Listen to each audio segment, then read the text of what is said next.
పృథ్వీరాజ్కు arrest warrant అంట. చూడండి ఏమైందో మరి.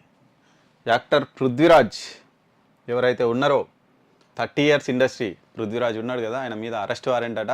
అప్పట్లో జగన్ హయాంలో ఆయన టీటీడీకి చెందినటువంటి ఛానల్కు సీఈఓ కూడా ఉండే. అప్పట్లో ఏం జరిగిందో తెలుసు.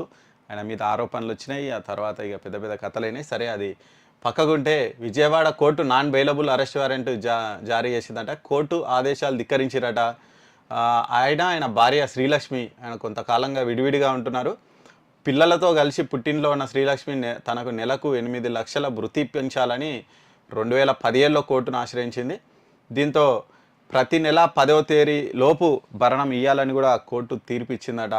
ఆ కోర్టు ఆదేశాల మేరకు ఆయన భరణం ఇవ్వట్లేదట. దాంతో నాన్ బెయిలబుల్ కేసు నమోదైందట. మరి ఆయనను అరెస్ట్ చేస్తారా భరణం ఇయ్యనందుకు? అంటే భార్యాభర్తల మధ్య గొడవ, ఆయన భార్యతో పడక విడిగా ఉంటున్నారు, భరణం ఇయ్యట్లేదట. దాంతో ఆయన మీద కోర్టు అరెస్ట్ వారెంట్ ఇచ్చిందట.